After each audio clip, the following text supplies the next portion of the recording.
I love to dance, dance, dance. El mundo va en un círculo. The world goes in a circle. La vida va en un círculo. Life goes in a circle. When I was growing up in East Los Angeles, I did not know the whole world did not have pandillas, gangs, and drogas, drugs. Down the street from me, there was a hot dog stand, and at that hot dog stand, you could buy any kind of drugs you wanted. Uppers, downers, ciders. I saw a lot of people get in trouble at that hot dog stand. I used to have this friend named Eddie. We were best friends since kindergarten.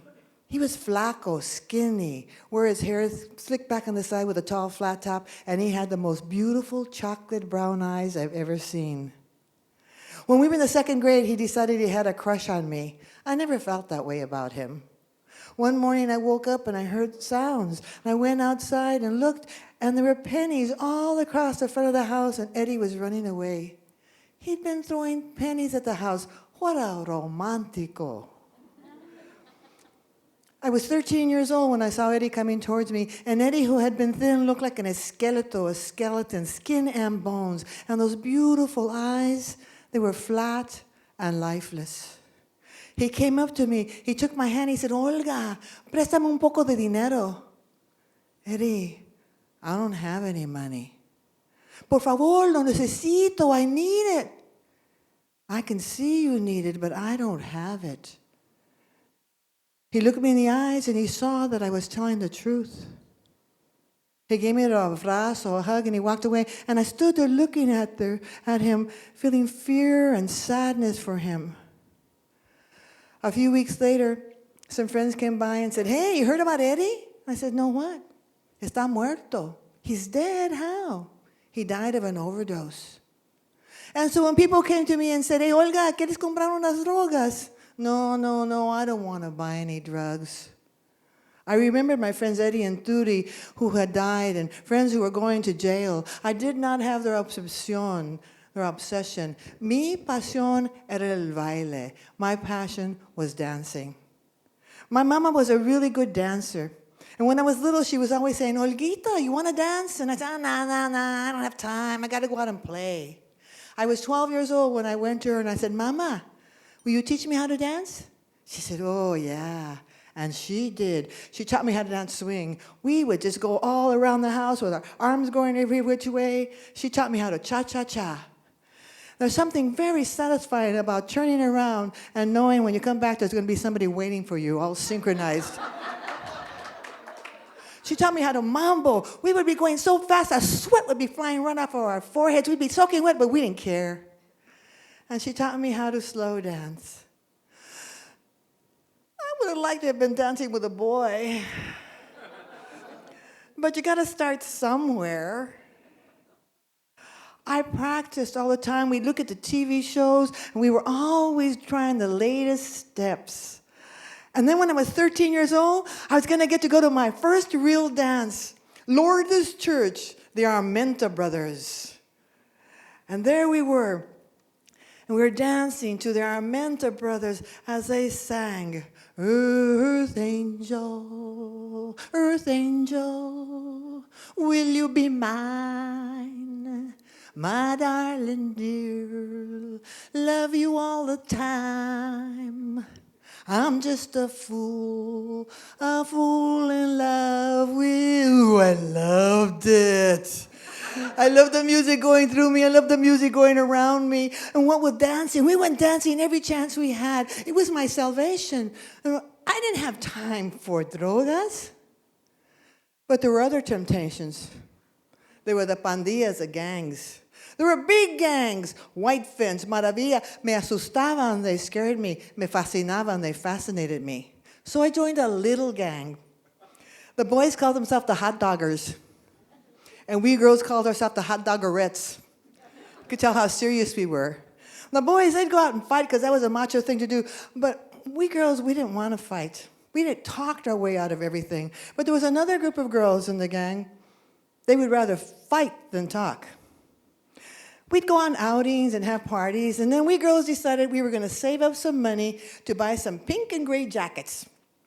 And we'd saved up a fair amount of money, and then the girls that liked to fight came and said, Queremos el dinero. We want the money.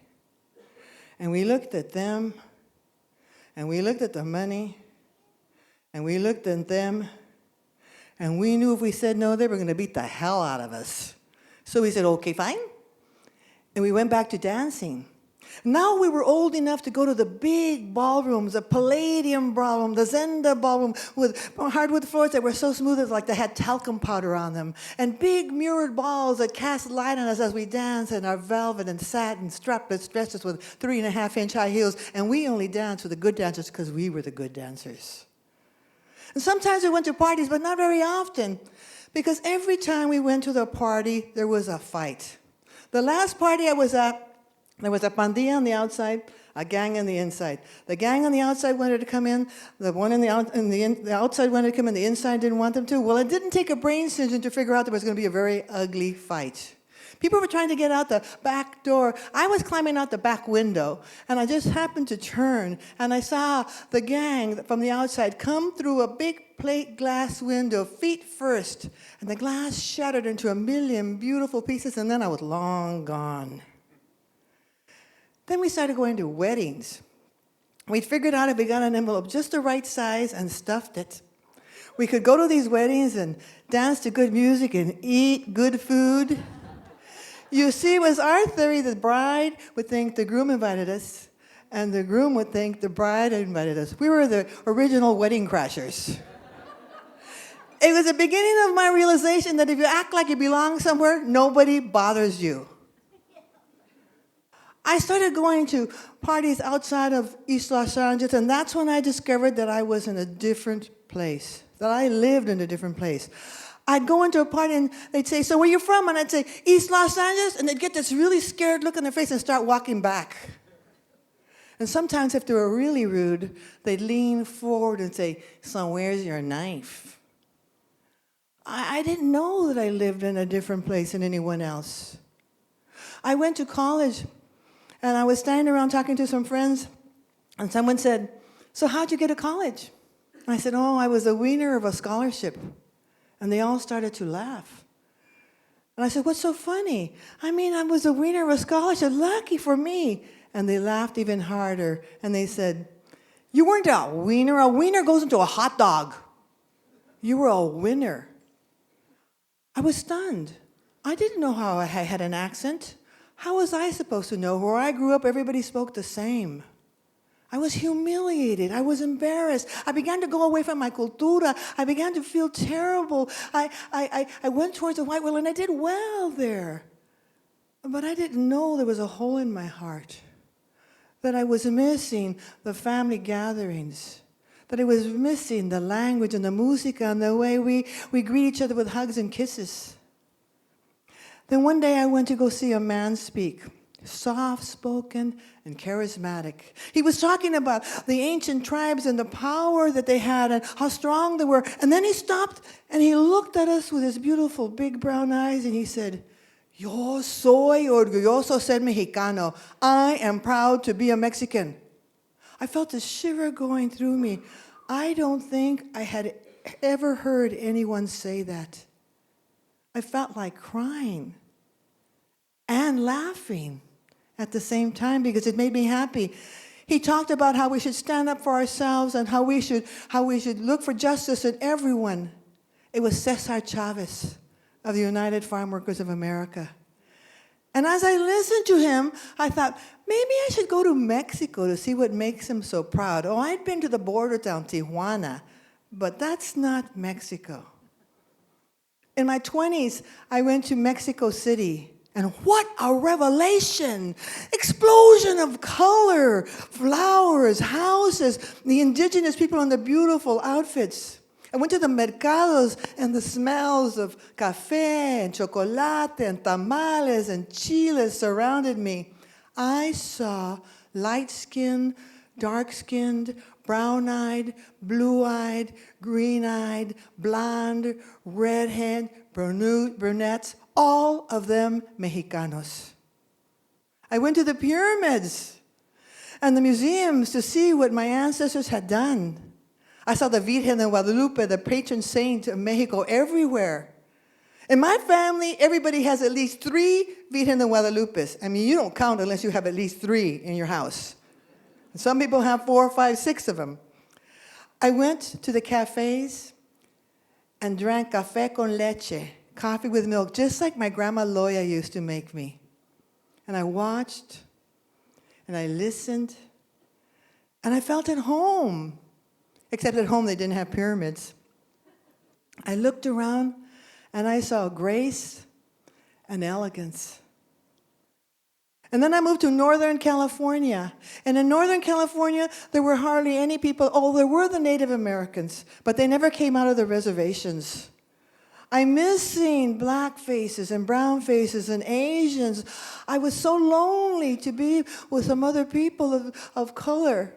And then I was invited to go to a Native American ceremony, and I was stunned because all of the old men and old women looked like my tios, my uncles, and my tias, my aunts. Hey, there's Tio Loli and Tia Nanny and Tia Liche, and all the women bossing everybody around and acting like they weren't.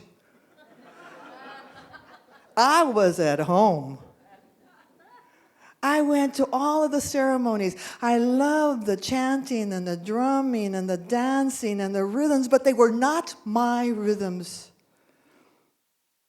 I had begun my return to my cultura when I went to Mexico, and I continued when I went back to East Los Angeles, and I really looked and listened. I heard the rhythms of the Spanish language. I heard the rhythms of the músicas. I walked down the streets and I heard the cumbias and the salsas and the mambo coming out of the houses.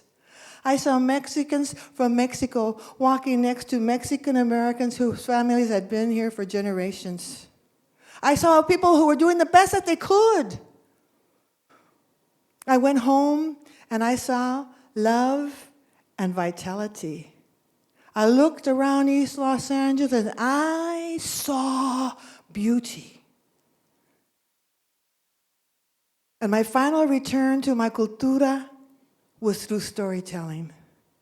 When I started telling the stories about my familia, my family, and folklorico, and my own life, and I started going into the Latino communities, and something inside me went, oh.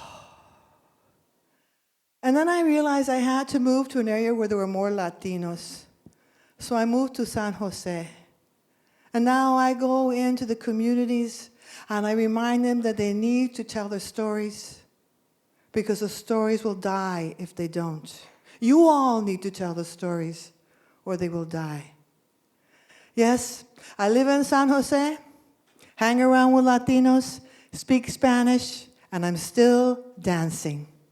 I'm a salsera, salsa, dipping and twirling with hips moving to the hot, hot rhythms. See? El mundo si va en un círculo. Yes, the world does go in a circle.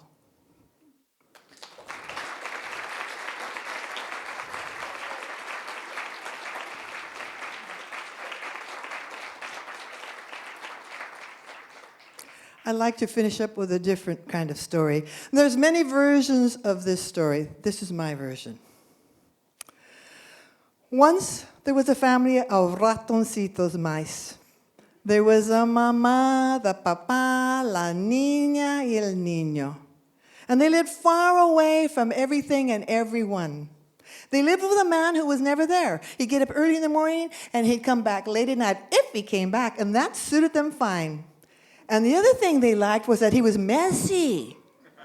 He left food everywhere, tortillas, tacos, pizza. Ooh, they dined well. And every day, the parents would say to the children, tengan cuidado de los gatos, be careful of the cats. They'd put him to bed and say, tengan cuidado de los gatos, be careful of the cats. When the children would go out to play, they'd say, tengan cuidado de los gatos. One day, the little boy went to his mama and he said, Mama, ¿qué es un gato? They'd never seen a cat. They were far away from everything and everyone. And she said, oh, es un animal grande. It's a big animal con ojos grandes y brillantes with big bright eyes and bigotes largos and long whiskers and dientes grandes y afilados and big sharp teeth and a cola tail that goes back and forth. Can you do that with me? Back and forth. Back and forth. And what you need to know, my children, is that cats like to eat ratoncitos. And the papa said, sí, son muy peligrosos. They're very dangerous.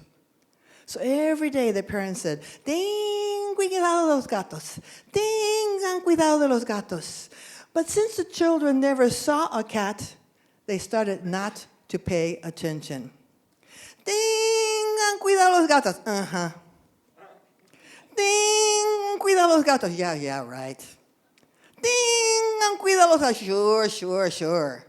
And one day, the children were playing, and they went a long distance away from their house, and they came around the corner, and there was a beautiful animal.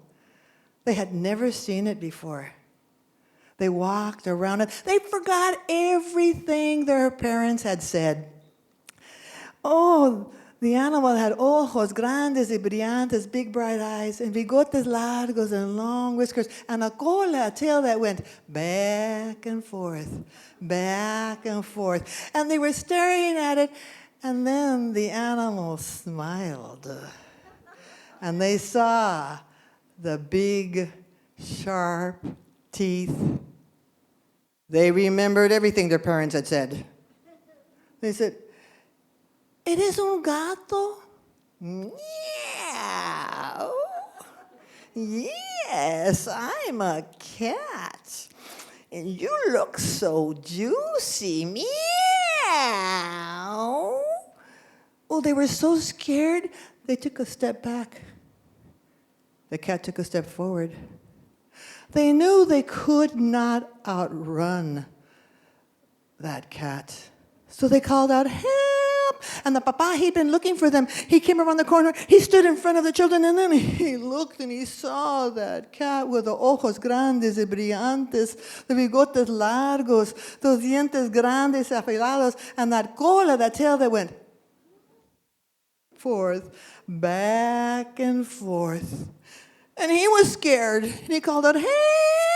Well, the mama, she'd been looking, and she came and she stood in front of her husband and the children. She looked at him, and she saw that cat with those ojos grandes y brillantes, the bigotes largos, those dientes grandes y afilados, and that cola, that tail that went back and forth, back and forth. And she thought, I'm not going to let that animal hurt my children and my husband.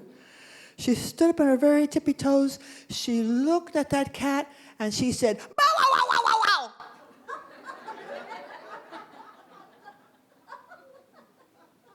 The cat was surprised, a little bit scared. It went running away, and the mice, they ran home. And once they got home and they were safe and sound, she said, I'm so glad I practiced that barking. And I am so glad that I'm bilingual.